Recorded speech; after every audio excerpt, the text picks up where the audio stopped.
Hi everyone, welcome to our lesson on Middle Ages weapons and knights on my Medieval Europe teaching and learning website. Make sure you go ahead and have a look at the description of this video to access the website link.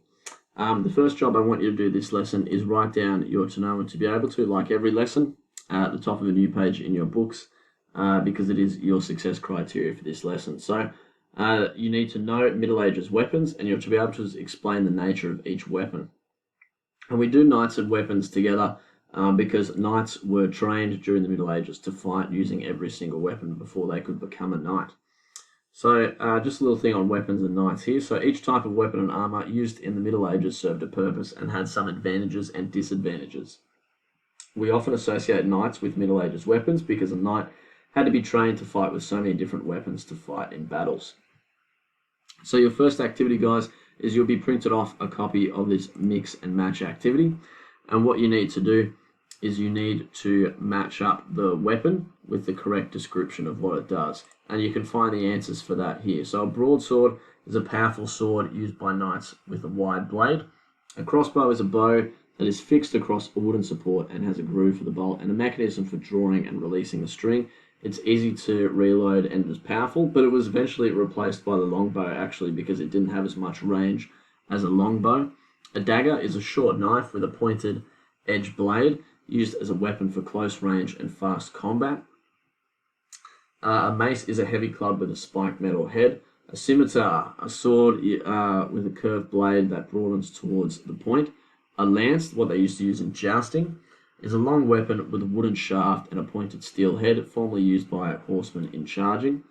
And then lastly, a shield. So a broad piece of metal or another suitable material held by straps or a handle attached to one side and used as protection against blows from weapons. Shields often had the heraldry of the knight on them. So you can see in our lesson on the feudal system where you guys made your own heraldry, sometimes they had their heraldry of the knights in the middle of the shield as well. So what you need to do is go ahead and use those answers to draw a line to match up the correct weapon with the correct description. So that's your first activity. Your second activity is some source work on a source I've made. So this is the development of armor throughout the Middle Ages from the 1100s to the 1400s. So you can see here, eventually by the end of the Middle Ages, knights were wearing full sets of armor for maximum protection. They didn't need shields anymore. So they only carried one sword, but you can see the other three knights here from the different time periods had shields, very important for heraldry. And you can see throughout the movement, you can see the chainmail here. There's chainmail underneath the knight's tunic here as well, that moves into more of a heavier armor. So as time goes on, the need for armor was recognized a bit more. So you just need to, in your book, answer these questions based on this source here. And if you want to get a closer look at it, you can of course go ahead and open it up and you can zoom in and have a closer look at those descriptions and those drawings as well that I've done. And then lastly, you've got an education perfect task called Knights as well. So guys, what you've done this lesson, you've matched up the correct weapons with the correct description.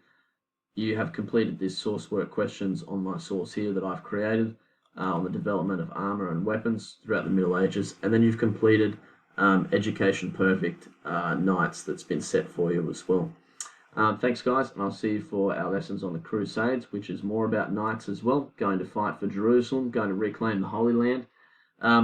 Please make sure you go ahead and subscribe to my YouTube channel if you like using my teaching and learning websites and you want to stay updated to any changes I make to them, as well as staying updated to any new videos I make.